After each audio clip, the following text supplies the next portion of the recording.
Oi, eu sou a Jéssica Marinzec e há mais de 10 anos eu trabalho para deixar o vinho mais acessível aos brasileiros. E eu faço isso de diferentes maneiras, seja selecionando, comprando e vendendo vinhos acessíveis, como também na frente de educação. Comunicar o vinho de forma leve e divertida é um dos pilares da minha carreira e tem dado certo, viu?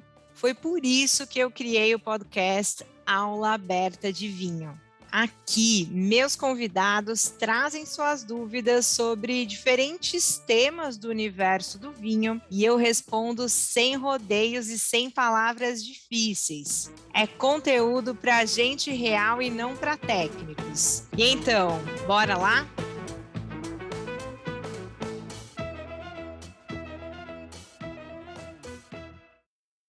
Bom dia, boa tarde, boa noite. Eu sou a Jéssica Marinzec e esse aqui é o podcast Aula Aberta de Vinho, um podcast totalmente independente, como vocês sabem muito bem, e hoje é uma edição especial. Estou aqui solita, sozinha, mas para contar um pouco dessa viagem incrível que eu acabei de chegar ali pela Sicília. Olha, foi a minha primeira vez na Sicília. Morava ali pertinho, em Malta, perto mesmo, mas nunca, sabe aquela coisa do tipo, um dia eu vou para Sicília, um dia eu vou para Sicília, e morei lá 2 anos, nunca fui para Sicília, então foi um sonho, realizado. Eu fui convidada pelo Concurso Mundial de Bruxelas, né? Vou falar Bruxelas em português mesmo, para ser jurada durante o evento que durou ali cerca de 3 dias. Bom, a aventura começou já na ida, né? Porque pousar ali na Ilha da Sicília é um show à parte, né, gente? Existem locais como o Rio de Janeiro, aqui em Florianópolis, que o pouso é algo lindo, né? A cidade já fica numa região muito bonita. E não foi diferente ali na Sicília, não, viu? Pousar ali foi algo incrível. Isso porque a costa ali onde está localizado o aeroporto de Palermo, que é o aeroporto onde eu pousei, é uma costa rochosa, então é bem bacana, ver aquelas montanhas rochosas, aquela ilha rochosa mesmo, como se fosse uma pedra flutuando ali no mar Mediterrâneo. Bom, a Sicília, para quem não sabe, é a maior ilha do Mediterrâneo. Poucas pessoas, poucas não, as pessoas às vezes acham que, Sicília, uma ilha, facilzinho, eu vou lá. Em uma semana eu dou uma volta e conheço toda a ilha. Olha, pode até acontecer, tá? Mas só de Palermo até Marsala, que é a região onde nós ficamos por conta do evento do Concurso Mundial de Bruxelas, ali já é 1 hora mais ou menos de distância, né? Então, saindo do aeroporto de Palermo, eu estava lá, tinha um pessoal me esperando do evento, um evento muito bem organizado, assim, muito bem organizado mesmo. O pessoal falou comigo sobre esse evento em janeiro de 2022. E aí, estava batendo ali maio, junho, eu falei, minha nossa senhora, esse povo não manda mensagem, acho que esqueceram de mim, eu não vou pro concurso, não. Mas em julho, eles entraram novamente em contato comigo, fizeram toda a organização, foi assim, super, super bem feito, né? Então tinha uma pessoa me esperando no aeroporto, nós depois esperamos mais duas juradas, então uma jurada de Barcelona e outra que é originalmente da Hungria, mas também morava ali em Barcelona. O pessoal levou a gente para o hotel, então os jurados eles ficam hospedados em hotéis arrumados, arranjados, pagos pela administração do concurso. Então essa foi uma viagem 100% financiada pelo Concurso Mundial de Bruxelas. O nosso hotel era incrível e era, por sorte, o hotel onde as degustações aconteciam. E eu digo por sorte, porque a gente não precisa sair, pegar o ônibus, transfer, ir para o local da degustação, nada disso. Então, era um hotel bastante afastado ali, onde as pessoas dava para perceber que eles iam para curtir o hotel, a piscina linda, maravilhosa. Então fomos para o hotel, a gente se trocou rapidinho. Eu já tinha feito 24 horas de jornada, então eu saí de Floripa, fiz Floripa, São Paulo, Milão, Milão, Palermo. Eh, Mais as horas de transfer, então foi uma doideira. Saímos do hotel e aí a gente foi, para a primeira degustação, né. Primeira degustação foi na Cantina Flório, que é uma cantina, bastante grande ali, uma das maiores em termos de volume. A gente deu uma andada ali pela sala onde ficam as barricas, barricas gigantescas. Uma coisa muito legal que eles estavam explicando para a gente, então essa é uma sala de barricas enorme, enorme mesmo. Tem até umas fotos que eu tirei e você vê a proporção das pessoas ali em relação às barricas, a galera fica pequenininha, mas a extensão dessa sala de barricas é tão grande que eles estavam nos explicando que as barricas que ficavam mais próximas da porta, que ficava próxima do mar, sofriam uma influência marítima que as barricas que ficavam ao fundo dessa extensão da sala de barricas não recebiam. Então, ali era muito sobre um estilo de vinho e menos sobre uma uva. Então, já vamos começar a tirar isso, começar a falar sobre isso. Então, a gente estava num local que produzia esse Marsala. Marsala é esse vinho fortificado, originário da Sicília. Então, vinho fortificado que tem adição extra de álcool, como o Porto, como o vinho Madeira, como o Jerez, né? Então, eles fazem, às vezes, os blends já prontos. Então, às vezes, eles podem até fazer o blend das próprias barricas. Em geral, não fazem aqui na Flório. Eles pegam exatamente esses pontos distintos dentro da sala de barricas para criar estilos diferentes de marsala. É algo bastante complexo, muito peculiar, muito da própria cantina, tá? Então, esse é um estilo muito deles. Hã, um lance legal dessa degustação é que a gente provou um vinho feito com a uva Grilo. Então, a uva Grilo é a uva mais usada ali para eles nessa produção. A gente provou um grilo é engraçado, né, a gente provou um grilo, é uma uva branca, passado em barrica, é um branco mais untuoso, não fortificado, nada disso, que se chama Cados, K-A-D-O-S, bem, bem interessante. E a gente provou um grilo que era destinado para a produção de marsala, com muita, muita, muita, muita acidez. Então imaginem vocês, um vinho fortificado, um vinho que tem um açúcar residual elevado, por mais que ele pareça seco em boca, e aí vamos lá, né, gente? Eu entendo que às vezes a gente pode se guiar pelas compras de vinho. Ah, eu não tomo meio seco, pipipi, popopó. A gente está falando, em geral, de vinhos de sobremesa, fortificados de sobremesa e tudo mais. Então, eles naturalmente têm um açúcar residual elevado. O que é isso? 60 gramas por litro de açúcar, 100, 120, mas a acidez da uva faz com que esse vinho fique tão equilibrado que você até se pergunte, mas será que ele tem residual de açúcar mesmo? E não se preocupa com essa pergunta, porque muita gente fez essa pergunta lá, muita gente. A gente estava em meio a muitos profissionais, era mais ou menos umas 60 pessoas, 60 jurados profissionais da área. Além disso, então, ainda falando ali da Cantina Flório, a gente fez a degustação dos marsalas deles, né? Então, marsala safra 2017, 2007, 1998, e aí depois a gente foi para um jantar que era todos os pratos eram harmonizados com marsala. E isso é super possível. Eu lembro muito da própria Gabriele Frison falando sobre isso com o Jerez, como era possível fazer essa harmonização de Jerez seco até a sobremesa, e eles fizeram isso com marsala. Foi algo assim muito, muito, muito legal, uma experiência super bacana. Bom, então aí a gente foi para o hotel, né, turma? Porque, nossa, eu estava podre, cansada, cansadíssima, cansadíssima. E chegamos na quarta-feira, no dia 21 de setembro, para começar as degustações do concurso mesmo. Então, a gente tinha uma parte de degustação durante a manhã.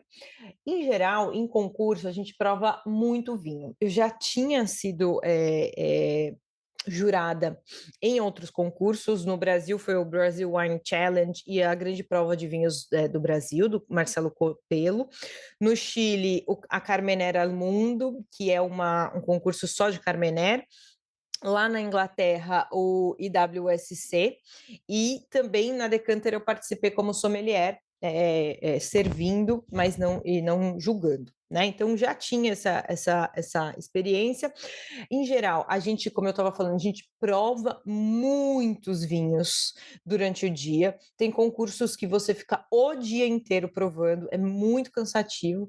E tem concursos que é só meio período, que faz um pouco mais de sentido.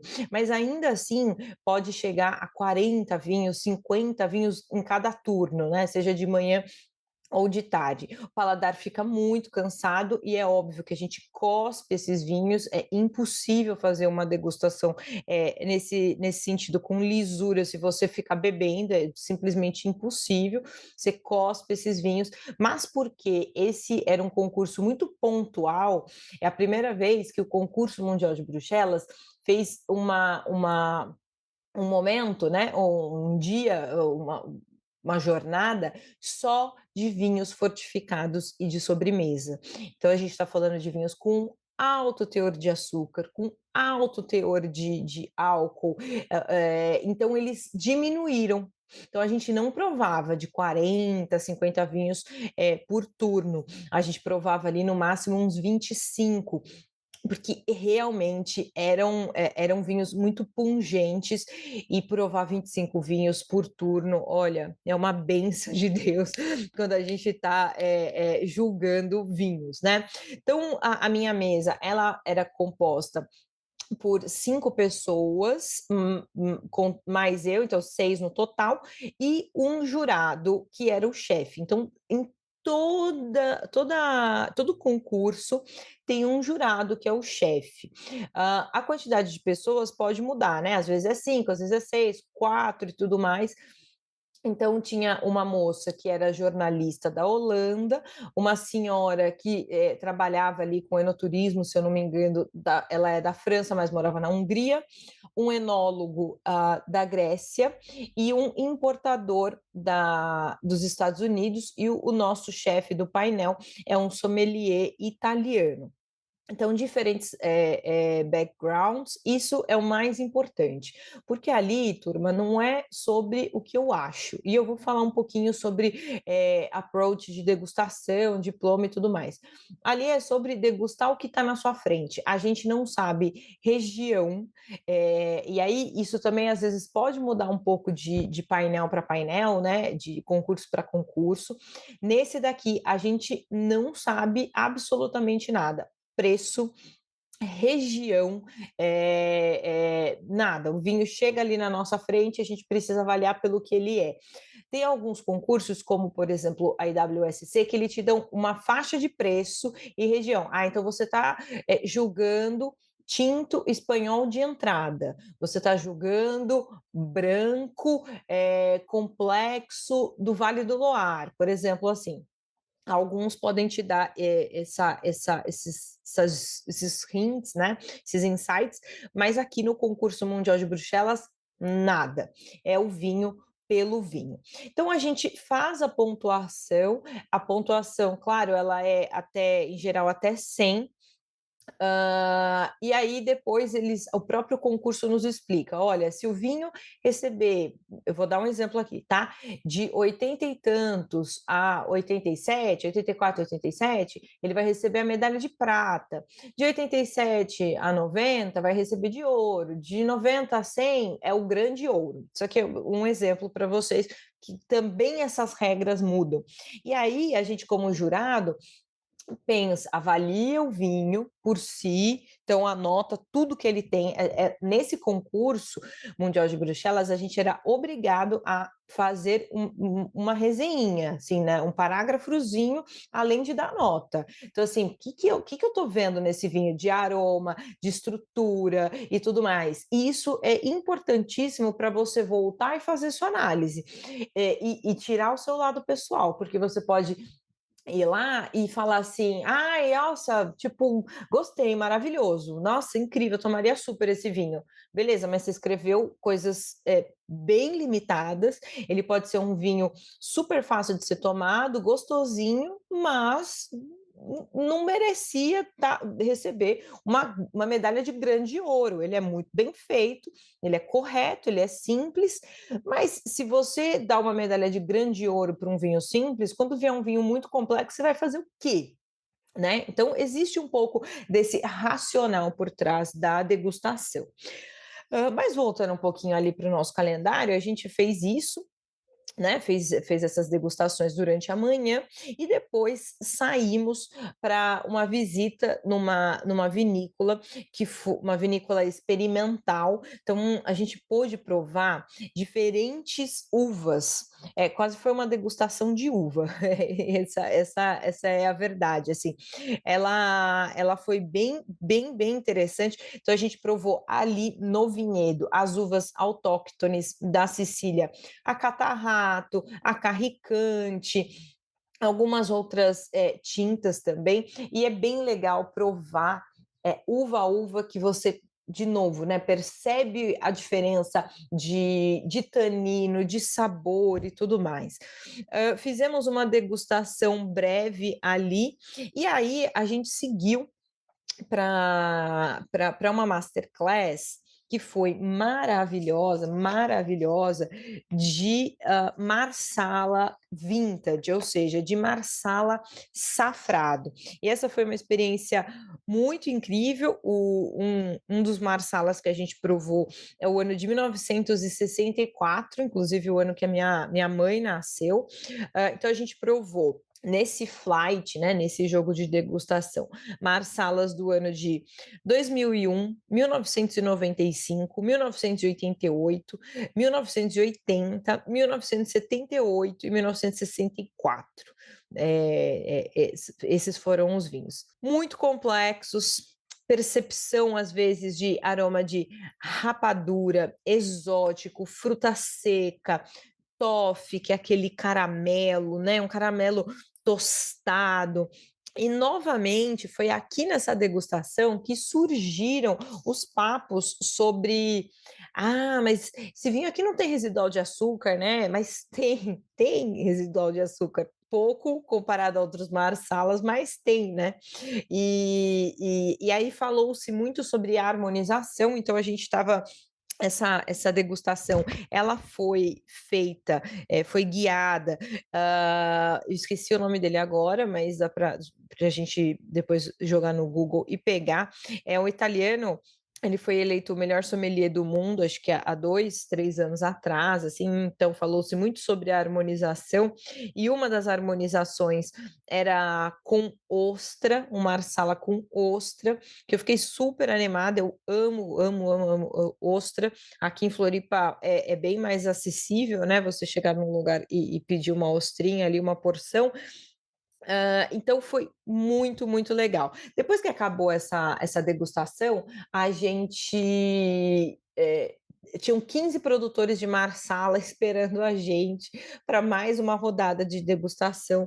Isso daí já era mais de 7 horas da noite. A gente tinha começado o dia às 9 da manhã na degustação, sem parar, tá, turma? Então, tipo assim, saiu da degustação, almoçou, fez a visita na vinícola, fez a degustação, saiu de lá, foi para a masterclass, terminou a masterclass, bum, 15 produtores de Marsala, muita gente não deu conta mesmo, quase impossível passar por todos, porque cada um tinha lá cada 6 vinhos, e a gente está falando de vinhos extremamente alcoólicos, 17% de álcool e tudo mais. E depois a gente fez o jantar ali mesmo, que foi uma delícia. É algo à parte, eu não sou gastrônoma, eu trabalho com vinho, mas acabo, obviamente, ficando muito próxima do mundo da gastronomia, mas a gastronomia da Sicília é um show à parte, né? Então, assim, só falar rapidamente agora, tudo muito fresco. E aí, quando você tem uma super matéria-prima, né? Algo fresco, então os vegetais, a berinjela, a abobrinha, o cuscuz de peixe maravilhoso, com caldo de peixe fresco. Era difícil, eu até fiz um stories ali, porque chegava tanta coisa pra gente, a gente já fazia 2 pratos ali, porque também estava com fome, cansado, e falava, ai, tá bom, beleza, jantei. Aí o pessoal, não, como assim jantou? Agora vai vir o prato principal, isso aqui era só entrada. Eu, tipo, não, isso aqui era só entrada? E aí, e sempre uma sobremesa. Essa viagem ficou marcada pela viagem do cannoli. Então, o cannoli é um doce local siciliano, ele é com uma pasta, oh, perdão, uma massa, tipo uma massa folhada, que é dobrada em formato de cone, frita por imersão e recheada com ricota. Ai, só de lembrar. E é uma delícia. Então, eu já tinha comido cannoli, na verdade, o povo entendeu que eu nunca tinha comido, eu já tinha comido cannoli, mas o meu sonho era comer cannoli na Sicília, assim, falar, meu Deus, estou aqui. Eu comi uns 700 cannolis lá e foi bárbaro, bárbaro. Eu realmente saí de lá super, super cheia. Bom, e aí terminou a nossa noite, a gente chegava no hotel em torno de 11 horas da noite de um dia que começou às 9 da manhã, então a gente chegava podre, podre, essa era a palavra, para tomar banho, dormir, porque no outro dia, às 9 da manhã, a gente tinha que estar pontualmente na sala de degustação para o segundo dia de degustação. Nesse dia, a gente terminou a nossa degustação e já foi para a Dona Fugata, porque a gente ia almoçar lá. Então, a Dona Fugata é um dos mais reconhecidos e maiores produtores da Sicília.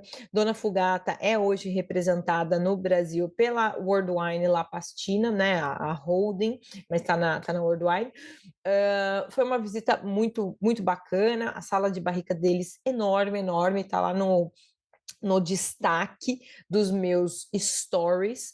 A gente teve a visita com os donos, com os filhos, né, dos donos. O meu grupo ficou com o Antônio, que é um dos filhos. De novo, uma comida excelente, vinhos muito, muito, muito bem feitos. A gente teve ali um momento muito legal.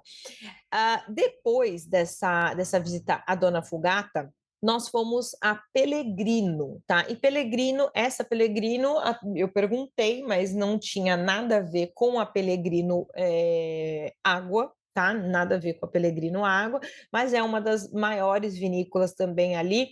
E aí a gente está falando de volume mesmo na Pellegrino, tá, turma? Volume, volume, volume. Então, lá na Pellegrino, a gente fez uma masterclass de vinhos doces com o Piero Russo. Piero Russo, ele é enólogo-chefe da Dona Fugata. Comentou ali também que estava terminando o Master of Wine dele, esperando a última nota do Master of Wine dele, que é uma certificação, para quem não conhece, a maior hoje no mercado de vinhos. Então, nessa masterclass, ele fez 3 flights com 3 vinhos doces, né, de sobremesa fortificados, tá? E aí, o primeiro ele fez sicilianos, da ilha da Sicília. Depois ele fez um da ilha de Lipari, ou Lipari, e da ilha de Pantelleria. Então, Pantelleria também é uma ilha famosa ali próxima. na produção de vinhos de sobremesa e vinhos fortificados. O flight foi muito, muito legal. Então, a gente provou moscato, e um dos destaques dessa degustação foram esses vinhos de Lipari, ou Lipari, agora eu me esqueci a pronúncia correta, onde a maioria dos vinhos é produzida com a malvasia delle Lipari, Lipari que é uma uva que eles colhem tardiamente, né? Então, no modelo late harvest, mas eles fazem um blend, na sua maioria, não é todo mundo, mas na sua maioria, com uma uva tinta que se chama Corinto Nero. E a Corinto Nero, ela entra para dar um pouquinho mais de corpo. Então, a gente provou duas versões, uma que só tinha a malvasia dele Lipare, e outra também com o blend malvasia dele Lipare e Corinto Nero. Confesso que pela primeira vez assim não ficou tão clara essa contribuição dessa Corinto Nero para dar corpo, mas se vocês virem por aí, é exatamente essa a função. E depois a gente fez um flight de panteleria. Então, o Passito de Panteleria é um vinho muito famoso entre os nerds do vinho. É um vinho feito com a uva Zibibo, e a Zibibo é a Muscat de Alexandria, tá? A uva Zibibo é a Muscat de Alexandria, então ela tem aquela pele um pouco mais coloridinha, mas Zibibo é uma palavra em árabe. A ilha de Panteleria, assim como a grande maioria das ilhas ali do Mediterrâneo, tiveram passagens de diversos povos, inclusive os árabes. Então, o zibibo em árabe quer dizer raisin, né? Então, fruta seca, tá? Ali Panteleria passou, que eu anotei aqui, uns 300 anos de dominação árabe. Bom, essa degustação realmente foi muito, muito legal. Depois choveu pra caramba. Era para a gente fazer um jantar na praia ali e tudo mais, não aconteceu, não tem problema algum. E aí a gente acabou comendo ali próximo mesmo, estava tudo certo, e fomos para o hotel. Chegamos um pouquinho mais cedo, olha que maravilha, às 9 horas da noite, tendo começado às 9 horas da manhã também, para a gente descansar e tudo mais, e ir para o terceiro e último dia de degustação. E aí, eu queria falar um pouquinho desse terceiro e último dia de degustação e debruçar um pouco, de fato, nos vinhos que a gente degustou nesses 3 dias como jurados, né? Cada mesa, existiam ali cerca de 7 mesas, tá? De jurados, com 6 jurados em cada uma dessas mesas. Nenhuma mesa provava os mesmos vinhos, tá? Mas poderia acontecer o seguinte: da minha mesa provar haste, espumante, e da mesa do lado ali também provar o mesmo estilo de vinho, mas não os mesmos rótulos. Então o que você fez hoje na sua degustação? Provei haste. Eu também provei haste, mas não eram os mesmos vinhos. Então, a gente tinha cerca de 4, 5 flights num dia. Então, o que é flight? São os jogos de degustação. Então, a gente teve um flight, por exemplo, só de vinhos com botrytis, que é aquele fungo que ataca a uva, seca ela e concentra sabor e tudo mais. Então, tinha diferentes flights de vinho santo, flight de marsala, isso que a gente chama de flight, né? E aí, então, cada um fazia esse diferente, a gente dava as nossas notas, e a nota final do vinho é a média dos 6 jurados, a média simples mesmo, soma dividir por 6. Essa é a nota do vinho, e aí, de acordo com a nota, o vinho ganha ou não a medalha, e isso é com o time do concurso mundial de Bruxelas, né? O que a gente teve de flights na minha mesa? Então, no primeiro dia, a gente teve o Sweet Sparkling, então, assim, espumante doce, de diferentes partes da Itália, basicamente com o método Asti. O método Asti, muito grosso modo, é uma fermentação. Essa uma fermentação, tem um álcool um pouquinho mais baixo, então é um espumante que vai ter ali seus 7 graus de álcool, mais docinho, fresco, floral, frutado. É isso aí. A gente teve uma degustação de Tokai, e aí a gente teve uma degustação de Monbazillac. Monbazillac fica ali, no sudoeste francês, próximo a Bordeaux. É uma região, a grosso modo, de novo, muito similar à produção de Sauternes mesmo, então é um local muito focado em vinhos de sobremesa com Botrytis, e o flight de Monbazillac foi um dos grandes, assim, cara, pontos altos do primeiro dia. Vinhos de muita, muita, muita qualidade. Então, pô, você já no primeiro dia você pega um flight de vinho botrytizado, você fala: "Pô, cara, que sensacional, né?". E aí o quarto e último flight do primeiro dia, foram vinhos botrytizados austríacos. Muito, mas assim, de uma delicadeza, de uma elegância, de uma complexidade. Foram vinhos que a gente, olha, um dos vinhos, por exemplo, a gente deu nota 95, ficou na média 95 e até 100. Então realmente foi muito bom. E aí a minha mesa em geral tinha alguns conflitos de nota e opinião, onde um vinho era altamente ranqueado e nota muito baixa. E as discussões sempre eram sobre o que o vinho está apresentando para ti. E aqui vou abrir o parênteses para a gente começar a falar um pouco sobre o próprio approach do sistema do diploma, né, de degustação. Então, quando você chega no diploma, e vai fazer uma degustação, claro, isso aqui é uma aula de 2, 3 horas no diploma para mais, e um teste que a turma faz por anos, tá? O meu intuito não é, nesse momento, trazer todo o conceito aqui, mas é jogar uma luz nesse conceito para quem não conhece.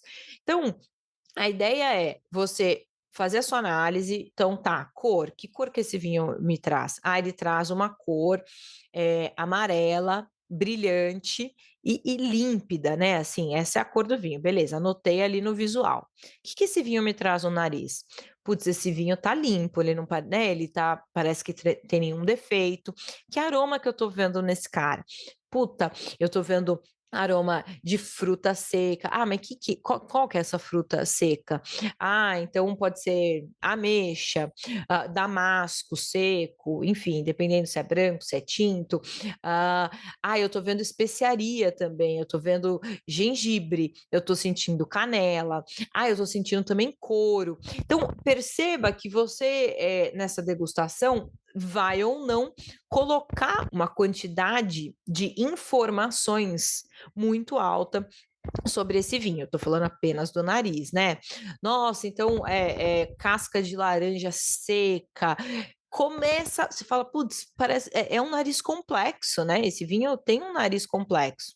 Legal. Agora eu vou fazer a análise desse vinho em boca. E aí, em boca, você vai ver se essa complexidade ela se confirma. Então, putz, esses aromas que você pegou no nariz, se confirma nos sabores?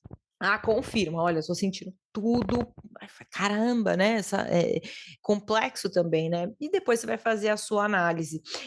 Acidez, qual que é o nível de acidez? Vinhos como esses, galera, que tem uma quantidade grande de açúcar, o nível de acidez precisa ser elevado para trazer um pouco de frescor e tudo mais. Se é um tinto, né, um vinho do Porto, por exemplo, como é que tá esse tanino? É um tanino maduro? É um tanino verde? Esse vinho é encorpado em boca? Então, o que é corpo? É literalmente a sensação de peso do vinho em boca. Esse vinho, ele tá encorpado, ele é denso, né? O final desse vinho, esse retrogosto, é longo, não é longo? O que eu sinto de sabor e aroma depois que eu engulo mesmo esse vinho? Então, tudo isso você vai anotando. Então, intensidade, os sabores se repetem, o tanino, né, em termos de WST, é médio mais, é médio, a acidez é média mais, o final é esse, a intensidade do sabor é alta, é uma intensidade alta. Então, quanto mais coisas você vai colocando, mais você está falando sobre esse vinho, ele parece mais complexo, não é do tipo, olha, esse vinho apresenta aroma de fruta cítrica, como a lima, fruta de polpa branca, como a pera, um floral, e o final é curto, a acidez é média. Ele é simples, né? Ele vai acabar ficando no campo da simplicidade. E aí você volta para pensar em como você vai dar essa nota. E não é sobre, que foi o que aconteceu também um pouco na nossa mesa, esse vinho me lembra o dia que eu cozinhei, tipo, aí todo mundo fez um alerta, galera, não é sobre isso, não é sobre o que esse vinho te lembra. Você pode avaliar um vinho bem e ainda falar que você não compraria esse vinho, porque você está avaliando o que tem na sua frente, não é o meu tipo de vinho. Então a gente teve um flight, por exemplo, sobre Moscato d'Asti, né? Então tem o Asti, que é o espumante ali da região do Piemonte, e teve o Moscato d'Asti, que é o frisante. E uma das pessoas da turma amava Moscato d'Asti, amava, amava, amava. Não é o meu vinho favorito, eu não compro, eu não saio comprar Moscato d'Asti, mas nem por isso eu vou punir o Moscato d'Asti. Eu posso dar uma boa, avaliá-lo bem, mas ainda assim não é o vinho que eu tomo. Então, essas são as conversas e esses são essa é a forma que você, de forma tentando ser imparcial, né? Porque às vezes você coloca a emoção lá para fazer a sua avaliação. Então, no último, a gente teve um flight. Agora um parênteses assim, muito legal de vinho de ice wine. Então, ice wine é o vinho feito com uvas congeladas. Então, as uvas elas podem ser congeladas propositalmente. Então, já vi produtor aqui em Santa Catarina que faz isso, mas as uvas podem ser deixadas na vinha para serem congeladas, porque a temperatura vai atingir ali menos 10 graus e tudo mais. Então, concentra também um pouquinho desse sabor, desse açúcar. As regiões mais comuns para a produção de ice wine no mundo. A gente está falando de Canadá, de Alemanha, de Áustria, mas a gente teve um flight de ice wine da China. E foi, inclusive, uma vertical, porque era o mesmo produtor, Kai Longley. Kai Longley. A gente provou o vinho 2016, 17, 18 e 19. E eles receberam em média 90 pontos. Como que eu sei disso? Porque no final da degustação, o concurso mundial de Bruxelas, eles imprimem todas as nossas notas de degustação, eles imprimem quais vinhos foram, eles contam pra gente que flight foi o que e tudo mais, então eu sei porque eu tenho as minhas notas de degustação aqui comigo. A gente teve, eu falei que a gente teve o flight de Mombaziac, né? Teve um outro flight também de vinho botrytizado, que teve Sauternes e tudo mais. Mas, cara, o grande highlight ali para todo mundo, o grande, grande, grande highlight foi a degustação de Pedro Ximénez, de PX, de Jerez PX. Então, Jerez é um vinho fortificado da região de Jerez, ali na Espanha, e ele varia muito em estilo. Então, a gente está falando desde os mais secos, crocantes, que a gente fala que é uma acidez crocante, dá até quase para mastigar, até os super intensos, densos na taça, que é o PX, que é feito com a uva Pedro Ximénez. É uma produção muito pequena, são vinhos muito exclusivos. Inclusive, ter esses vinhos foi algo assim maravilhoso, maravilhoso, maravilhoso. Bom, esses vinhos eles já nascem muito complexos, turma. Tipo assim, já nasce muito complexo. Então, o nariz desses vinhos, primeiro que ele já tem uma cor de mogno mesmo, tá? A gente tem figo seco, a intensidade é muito grande, caramelo, ameixa seca, caixa de charuto, por exemplo, folha seca. Então é tudo muito intenso, muito completo. Chocolate também é uma nota muito comum. Em boca ele é encorpado. Quando a gente fala de peso do vinho em boca, o PX ele tem um peso. Eu sempre falava nas minhas aulas, quando eu dava aula WST, eu dei aula WST por 5 anos pela enocultura. O peso em boca é você imaginar tomar um gole d'água e tomar um suco de manga. Então, qual que é a densidade? Qual que vai ter mais peso na sua boca? É óbvio que é o suco de manga. E aí alguém poderia me perguntar, mas um vinho vai ter uma densidade de um suco de manga? O PX vai, porque ele tem essa textura. Além disso, o PX, o Pedro Ximénez, é feito com a uva Pedro Ximénez, que é branca. E é possivelmente uma das raríssimas ocasiões onde um vinho branco vai ter uma cor tão intensa na taça que você não consegue nem ver a haste, porque ele é, obviamente, também amadurecido durante muito tempo e tudo mais. Não vou entrar nas técnicas de envelhecimento aqui de Jerez, porque vai mais umas 5 horas de podcast. Né? Mas foi assim uma degustação muito legal. O chefe do painel, que era o Luigi, esse sommelier italiano, ele mesmo ficou impressionado. Ele levantava e levava os vinhos para os outros chefes dos painéis, falando: olha o que a gente tem aqui. A gente não sabia, mas sabia que era PX, porque é muito particular, é um vinho tão único que quando você coloca na taça, você fala, cara, se isso não for PX, eu não sei mais o que é, né?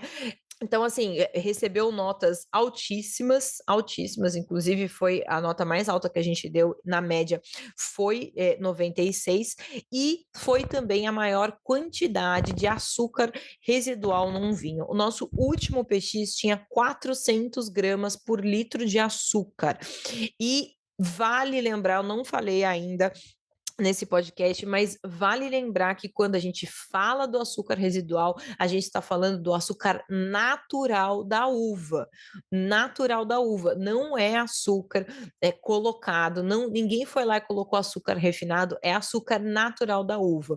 Então são uvas que estarão em regiões quentes, que irão passar por processos para secar ou para concentrar o açúcar. Então, é uma técnica ou é uma região que faz com que essa uva, ou é uma forma de cuidado ali na videira, na vinha. Então, assim, a gente está falando de formas para concentrar esse açúcar natural, tá? Então, por isso que essa categoria dos vinhos fortificados de sobremesa é uma categoria que tem bastante produção ali atrás, tem muito envolvimento da figura do enólogo e tudo mais, tá? A gente terminou o nosso flight, o nosso terceiro e último flight ali, né? O último dia, nem terceiro e último, o último dia, com uma degustação de vinho do Porto, que depois do PX, coitados, sofreram, não sofreram, mas é que depois que você serve um vinho, quando você serve um vinho muito complexo, muito, e outro que é complexo, mas não é tanto, dá uma sofrida, né? Mas a gente, obviamente, gostou bastante.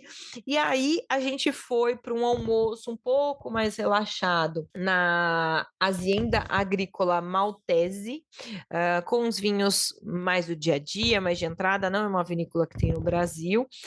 A gente fez um almoço um pouco mais relaxado ali, e de noite a gente voltou pro hotel, se trocou e tudo mais, e de noite a gente foi para uma ilha, Salinegena, uma ilha onde a gente foi para fazer o jantar de encerramento e tudo mais. Eles têm algumas vinhas ali da uva Grilo, aquela uva branca que eu comecei falando ali, usada para fazer marsala. E foi bem legal, um grilo de novo a gente teve um grilo, uma uva grilo passada em barrica, mais untuosa e com acidez, puta, sensacional. Eu sou suspeito, que aí eu vou falar de gosto pessoal, eu gosto muito de brancos encorpados, complexos, que passado em barrica, mas com a barrica bem usada, sabe, assim, bem usada, foi sensacional. Fora isso, né, turma, eu acho que outra coisa bacana dessa dessa viagem foram as pessoas, assim. Então, ali, como eu comentei com vocês, só na minha mesa tinha uma pessoa da Holanda, da Itália, dos Estados Unidos, da Grécia, da França.